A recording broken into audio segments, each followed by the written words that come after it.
A cybersecurity company getting breached through a phone call sounds backwards, but that's exactly why the Aura case matters.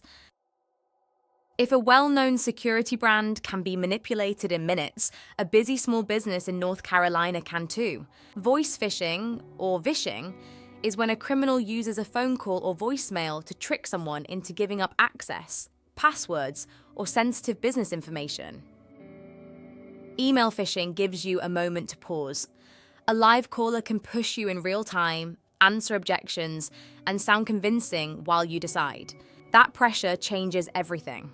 People want to be helpful, avoid holding up work, and respond fast when someone sounds urgent or senior. That's why vishing works so well. It targets judgment, not just inbox filters. In the Aura case, the attack reportedly began with impersonation. The caller posed as someone legitimate and reached an employee who could help. Then came urgency.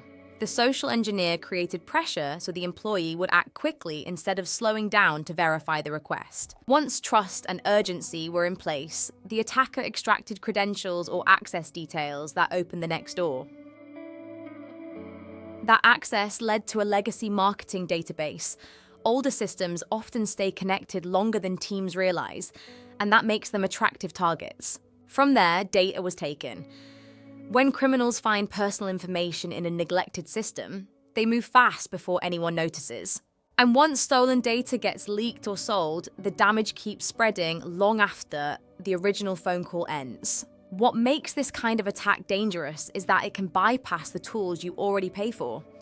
Spam filters and endpoint software don't stop a persuasive voice on the phone. It also exploits trust and authority. If the caller sounds like IT, a vendor, a bank, or an executive, people naturally want to cooperate. These attacks happen fast.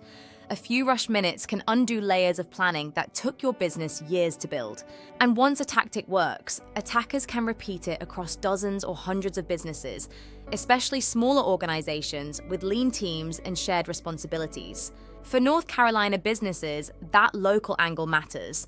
A familiar area code, vendor name, or regional reference can make a fake call feel real very quickly.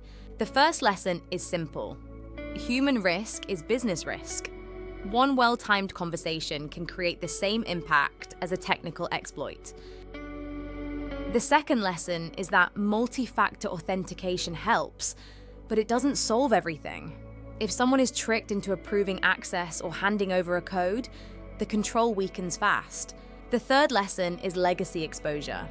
Older databases, inactive tools, and forgotten integrations can become the easiest path in. Another lesson is data minimization. If you keep less sensitive information and keep it for less time, there's simply less to steal. And above all, social engineering is rising because it works. Attackers are studying people, processes, and pressure points just as much as they study software. That's the big shift. Your security posture now depends on how your team handles unexpected conversations. Vishing is increasing in 2026 because the tools to fake credibility are getting cheaper and better. AI voice cloning means a criminal may no longer need the exact right person on the line. A familiar voice can do part of the persuading. Remote and hybrid work also create gaps. When teams are spread out, quick phone requests can feel normal, and verification gets skipped. Help desk and IT impersonation remain especially effective because access issues are time-sensitive and employees are used to following instructions. We're also seeing combined tactics. A caller may threaten disruption, reference stolen data, and demand action before your team can think clearly. The good news is that prevention is practical. Start by training employees to treat unexpected calls about money, access, or urgent changes as verification moments. Use a callback rule. If someone claims to be from IT, a bank, a vendor, or leadership, hang up and call back through a trusted number. Apply zero-trust thinking to people, not just devices. No request should be approved just because the caller sounds confident. Strengthen MFA with phishing-resistant options where possible. And make sure employees know never to share codes or approve prompts they didn't initiate. Finally, monitor for unusual behavior after sensitive requests.